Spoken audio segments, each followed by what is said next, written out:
Muy buenos días a todos. Hoy es sábado, día 13 de junio. Por tanto, día de San Antonio de Padua. Posiblemente uno de los santos más populares del calendario católico, del calendario cristiano, ¿no? Bueno, San Francisco de Asís, San José, San Juan, San Pedro, pero San Antonio no puede faltar, ¿eh?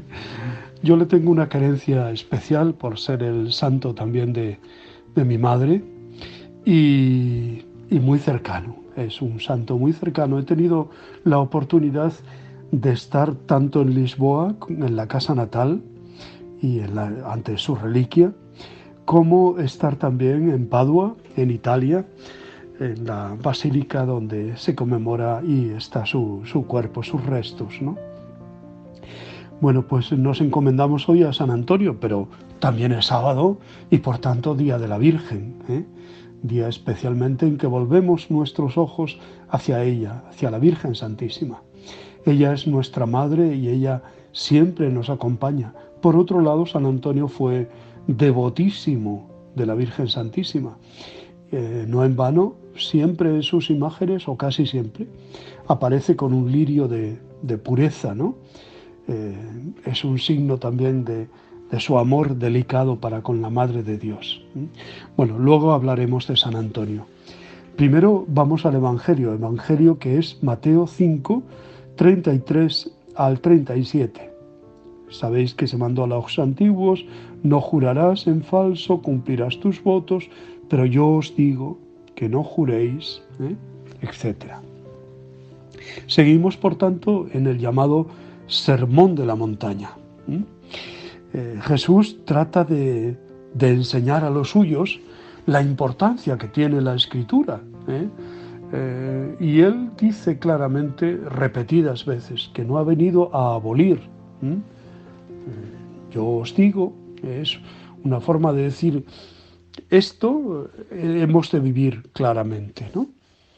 La Escritura manifiesta la voluntad de Dios, que está vigente hasta el final de los tiempos. La tarea de Jesús está en continuidad con la Escritura de su pueblo, pero él desvela su auténtica esencia y novedad, ¿no? Mediante la utilización de un recurso literario que llamamos antítesis, el evangelista intenta hacer aún más vivo el contraste entre la postura de Jesús y la de los fariseos con relación a la ley. Tanto en la terminología utilizada, ley, mandamiento, vigencia, abolir, como en el fondo de esas antítesis, ¿no?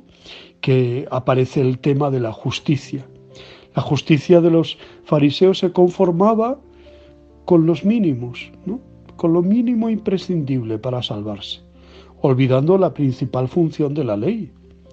La justicia de Jesús se refiere al comportamiento que responde a lo que Dios quiere del ser humano. Dios quiere que el ser humano, y el cristiano en particular, sea el hombre del sí, y sea el hombre que en su determinado momento también sabe decir no, no a lo que no le conviene, no a lo que es injusto, no a lo que es falso, pero nunca alimentar las falsas noticias que hoy están tan de moda, por ejemplo, eso que llaman fake news, ¿no? Noticias falsas. Y se siembra una noticia desde la muerte de un personaje, como decir que fulano de tal hizo o dijo, y cuando en realidad es falso, ¿no? En el fondo es querer influir sobre la opinión social, política, o sobre la justicia, no digamos nada, lo que conocemos como murmuración, la invención de cosas que muchas veces, ¿tú estuviste allí? No, yo no estuve, pero, y ahí se mete pues un montón de cosas, ¿no? La antítesis, en los casos que aparece en la Escritura, tiene una estructura, ¿no? Se contraponen en paralelo la opinión de los fariseos, habéis oído que se dijo, decís, y la de Jesús, pero yo os digo. Resalta por contraposición la postura de Jesús, quien descubre una profundidad inaudita y más auténtica en los mandamientos de la Escritura. El precepto no matarás, el precepto acerca del adulterio, el divorcio, los juramentos, son los casos propuestos para mostrar el nuevo modo de entender la ley entre los cristianos. Jesús inaugura un nuevo estilo. Las enseñanzas de la ley y los profetas han de ser asumidas desde dentro como expresión de la voluntad de Dios. La novedad de la interpretación de Jesús en cada uno de los casos y ver cómo ayuda a los discípulos a ir más allá de lo estrictamente justo, ¿no?, de los escribas y fariseos. No basta un cumplimiento externo, sino que son necesarias otras actitudes, ¿no? Pues el Señor nos invita a profundizar en la Escritura e ir al corazón de la norma para poder vivirla desde dentro y descubrir en ellas la voluntad de Dios. La sociedad de Jesús usaba y abusaba del juramento. La necesidad de avalar la propia palabra con un juramento supone un clima de desconfianza. Sin embargo, la llegada del reino inaugura un clima de sinceridad que hace innecesario cualquier aval y cualquier otra prueba. En este clima, el sí y el no de los labios debe corresponder con el sí y el no del corazón. El discípulo de Jesús tiene que moverse en una honradez y sinceridad tan absolutas que le baste decir sí cuando es conveniente el sí, y no cuando tiene que decir no. Tiene que ser limpio de corazón, sin doblez, sin medias verdades, sin andar con tonterías, ¿no? Una persona auténtica, transparente, verdadera, donde el parecer refleje el ser. Es sorprendente que actualmente los que se presentan como cristianos juran y los que se presentan como laicos prometen. Prometo por mi conciencia y honor y no sé qué. San Agustín afirma que era necesario que Jesús dijera: yo soy el camino, la verdad y la vida, para que una vez conocido el camino, quedara por conocer la meta, y la meta es el Padre, para que los cristianos, por cada uno de nosotros, el camino al Padre, entonces, es dejarse guiar por Jesús, por su palabra de verdad, y acoger el don de su vida. Son unas palabras del Papa Benedicto XVI. Decir siempre la verdad, la verdad. Que tu palabra no puedes volver blanco o negro un solo pelo de tu cabeza. A vosotros os basta decir sí o no. Lo que pasa de ahí viene del demonio, viene del maligno. Hoy celebramos a San Antonio de Padua, llamado en el bautismo Fernando de Bulloes y Tabeira de Acevedo. Nació en 1195 en Lisboa. Primero ingresó en la colegiata de los canónigos regulares de San Agustín, cercana a su ciudad, y 2 años después en los agustinos de Coimbra, donde durante 9 meses recibió una buena formación. La contemplación de los despojos de los 5 protomártires franciscanos, llegados de Marruecos, le inflamó en el deseo de hacerse fraile menor, o sea, franciscano, y de sufrir el martirio si era conveniente. Ingresó en el convento de San Antonio de Coimbra y en la nueva religión recibió el nombre de Antonio Olivares. Pocas semanas después embarcó hacia Marruecos. La enfermedad le obligó a regresar y tuvo un viaje tempestuoso en el que la nave se vio impelida hacia Sicilia.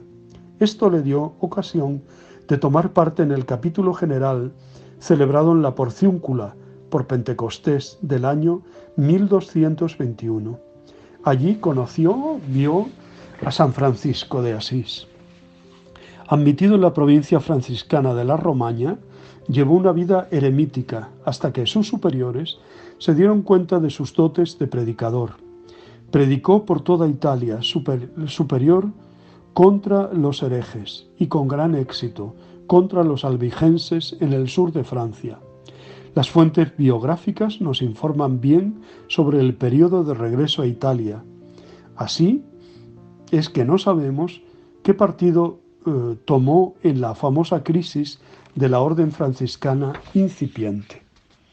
La Cuaresma de 1231 representa el punto álgido de la predicación de San Antonio, en la cual predominan las preocupaciones sociales, los más pobres, el pan de los pobres, el pan de San Antonio.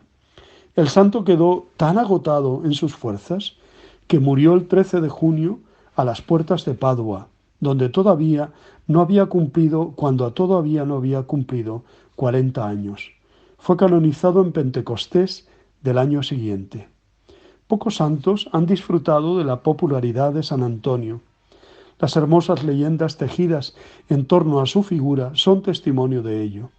Dicen que fue el primer profesor de teología de los frailes menores, de los franciscanos, nombrado por el propio San Francisco.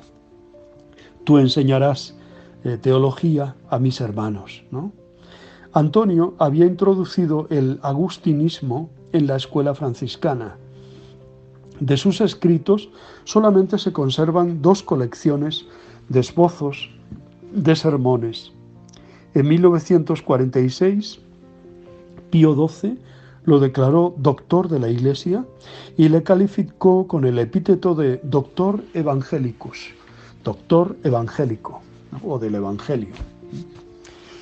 Pues damos gracias a Dios por la vida, la obra y el testimonio, los sermones, la predicación, su elocuencia, su amor a los pobres, su amor por Cristo Jesús.